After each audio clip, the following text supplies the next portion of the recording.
오늘 말씀은 디모데후서 4장 1절 2절 같이 읽겠습니다. 디모데후서 4장 1절과 2절 말씀을 같이 읽어보도록 하겠습니다. 1절 2절만 읽을게요. 시작. 하나님 앞과 산자와 죽은 자를 신선하실 그리스도 예수 안에서 그의 나타나실 것과 그의 나라를 두고 엄히 영원하니 너는 말씀을 전파하라. 때를 얻든지 못 얻든지 항상 힘쓰라. 범사에 오래 참음과 가르침으로 경책하며 경계하며 권하라. 아멘. 이 성경 구절은 사실 2절은 우리가 좀 많이 있습니다. 때를 얻든지 못 얻든지 우리가 언제든지 복음을 전할 준비가 되어 있어야 하고 또 복음을 막 전해야 된다, 마구 전해야 된다, 막 어디서든지 전해야 된다, 이런 굉장히 부담되는 말씀이죠. 원래 복음의 본질은 구원이 아닙니다. 복음의 본질은 전달입니다. 복음이라고 부르는 우리 굿뉴스, 이것은 좋은 소식이고, 소식은 본질이 전달되는 것이죠. 좋은 지식이 아닙니다. 좋은 정보가 아닙니다. 우리가 가진 것은 좋은 소식입니다. 물론 복음 전파의 목적은 구원입니다. 그러나 복음의 목적은 전달입니다. 그래서 우리가 받은 이 복음이 전달되지 않는다면 우리는 지금 복음을 제대로 알고 있는 것이 아닙니다. 때를 얻게 될 때에야 우리가 복음을 전할 수 있게 되는 것이 아니라 때를 얻든지 못 얻든지 항상 힘쓰라 그랬습니다. 다시 얘기하면 때는 우리가 만드는 겁니다. 기회가 생기면 복음을 전하는 것이 아니라 복음 전할 수 있는 기회를 우리가 힘써 만드는 것입니다. 사람들에게 기회를 만들고 우리 일상에서도 복음 전할 기회를 만들고 기회가 그냥 저절로 생기는 법을 기다리는 것이 아닙니다. 이것은 우리가 믿음으로 취하는 것이고 하나님께서 붙여준 사람이 누구인지는 모르지만 오늘도 나는 누군가를 찾아갈 준비를 하는 것입니다. 가끔 이런 얘기 들어요. 저는 목사님이 참 좋아요. 가끔 듣습니다. 가끔. 또는 목사님 말씀 참 좋아요. 이런 말씀을 듣는데 그 얘기는 저한테 할 필요 없는 얘기입니다. 다른 사람한테 해야죠. 여러분이 속해 있는 교회나 여러분들이 듣고 있는 말씀이 좋은 거라면 그것을 다른 사람한테 얘기해 줘야 됩니다.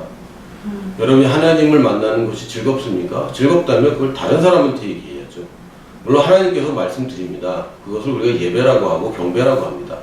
하나님 얼마나 좋은 분인지, 하나님이 우리를 어떻게 사랑하셨는지 그것에 대해서 말씀드리는 것을 우리는 예배라고 하고 경배라고 하고 찬양이라고 합니다. 그러나 그 하나님을 무서운 하나님 아니고 좋은 하나님, 우리가 얼마나 기쁘고 우리가 듣고 있는 이 말씀이 얼마나 우리의 삶에 중요하고 영향력 있고 실제적인지를 다른 사람에게 전하는 것을 우리는 전도라고 합니다.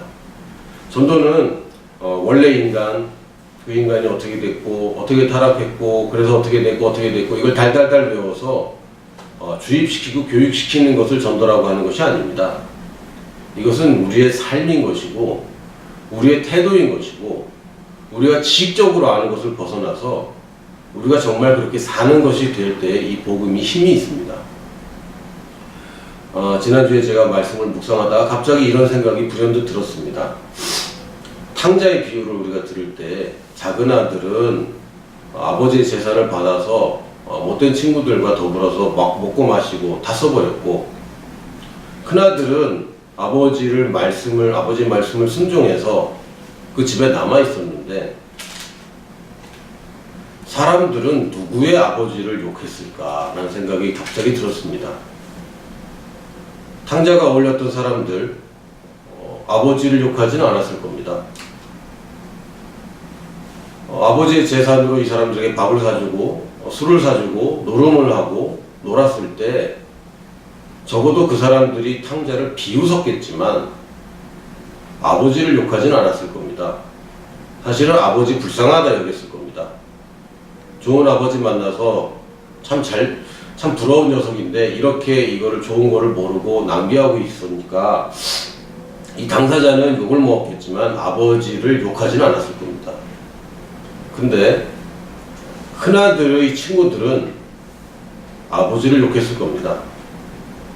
왜냐하면 친구들이 찾아와도 염소 새끼 한 마리 잡아주지 않는다고 형이 고백을 했죠.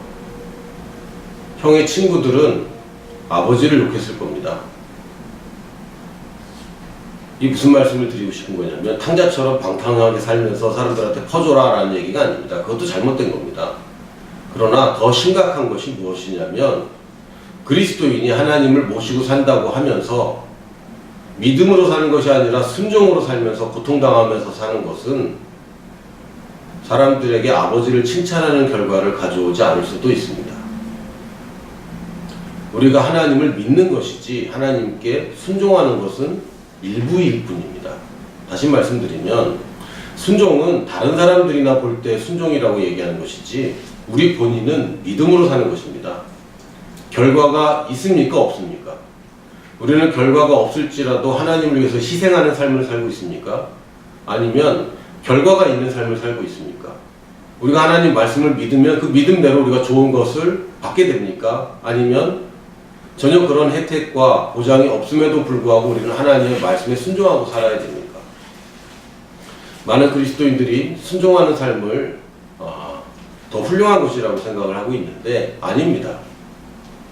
우리가 예배 시간에 예배를 드리고 평소에도 교회에 많이 참석하고 헌금도 많이 하고 그러나 물론 이게 물질적인 것만 얘기하는 것은 아닙니다. 그러나 누군가 예수님을 모르는 사람들이 볼 때에 만족스럽지 못하고 아름답지 못하고 기쁨이 없고 평안이 없는 삶을 우리가 고수하고 있다면 우리가 하나님 앞에 나갈 때마다 늘 울며 눈물로 하소연하며 하나님 앞에 가서 위로를 받는 그런 삶을 살고 있다면 그건 사실은 복음을 전하는 삶이 아니라 우리 아버지를 욕되게 하는 삶을 살고 있는 것입니다.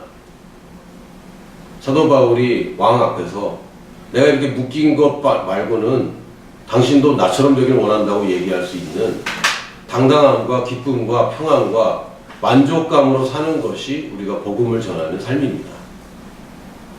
우리가 하나님의 말씀을 우리가 알고 있습니까? 그리고 믿고 있습니까? 그리고 행하고 있습니까? 그러면 거기에 따른 결과들이 따라오는 것이 당연합니다. 우리가 부유하게 사는 것, 건강하게 사는 것, 그것이 목적이 아닙니다. 그러나 우리가 하나님을 섬기면서 좋은 주인을 섬기면서 좋은 아버지 밑에 있으면서 우리가 세상 사람들보다 더 불편하고 불행한 삶을 산다는 것은 있을 수 없는 일입니다. 하나님 우리에게 복음을 전하라고 하셨을 때 이것은 우리가 순종하고 있는 결과가 보장되어 있지 않은 우리가 희생할 수밖에 없는 그런 하나님의 말씀을 전하는 것이 아니라 우리가 살아보니 정말 복된 이 소식을 전하는 것입니다. 우리가 인터넷에서 찾아서 맛집을 소개하는 것이 아니라 내가 가서 먹어본 그 맛있는 집을 소개하는 것입니다. 우리가 복음을 전할 때에 기쁨과 평안함으로 할 수 있는 것은 거짓말이 아니기 때문이고 우리가 실제로 체험했기 때문입니다. 적어도 우리가 구원의 확신을 가지고 있기 때문입니다. 지금은 마지막 때입니다. 때를 얻든지 못 얻든지 애써야 되는 때입니다. 다시 얘기하면 우리가 그 때를 만들어내야 하는 때입니다. 너는 말씀을 전파하라. 때를 얻든지 못 얻든지 항상 힘쓰라. 우리는 복음을 전하는데 얼마나 힘쓰고 있습니까? 디모데후서 4장 1절에 보니까 하나님 앞과 산자와 죽은 자를 심판하실 그리스도 예수 앞에서 그의 나타나실 것과 그의 나라를 두고 엄히 명한다고 했습니다. 이것은 부탁이 아닙니다. 이것은 권유도 아닙니다. 엄중한 명령입니다. 왜요? 왜냐하면 예수님이 곧 다시 오실 것이고 그 나라가 임할 것이기 때문입니다. 우리는 마지막 때에 살고 있습니다. 우리는 우리 주변 사람들 뿐만 아니라 때를 찾아서 바다를 넘어서야 하고 언어를 넘어서야 하고 문화의 장벽을 넘어서서 우리는 때를 만들어서 복음을 전해야 합니다. 왜냐하면 예수님이 다시 오실 것이기 때문에 그 나라가 임할 것이기 때문에 우리는 엄한 명령을 수행해야 합니다. 우리는 희생자가 되지 않습니다. 우리는 소모되지 않습니다. 우리는 믿음의 사람들이고 하나님의 말씀은 진리이기 때문에 우리가 이 땅에서 겪고 이 땅에서 체험하는 하나님의 능력은 우리 주변뿐만 아니라 언어와 지리적인 것과 정치와 종교를 넘어서 모든 민족 가운데 선교지에도 통하는 말씀입니다. 우리가 그것을 믿습니다. 우리는 때를 얻든지 못 얻든지 애써 힘써 이 복음을 전할 것입니다. 우리는 이 복음을 전할 때 예수님 오실 것이고 그 나라가 임하게 될 것입니다. 그때 우리는 큰 상을 받게 될 것입니다.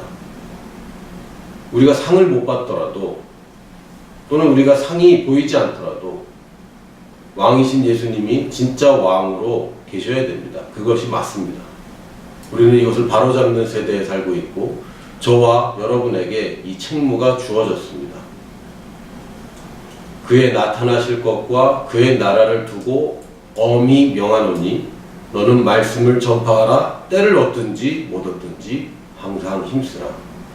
이 말씀을 오늘 여러분 심령에 새기시기를 예수님의 이름으로 부탁드립니다. 아멘.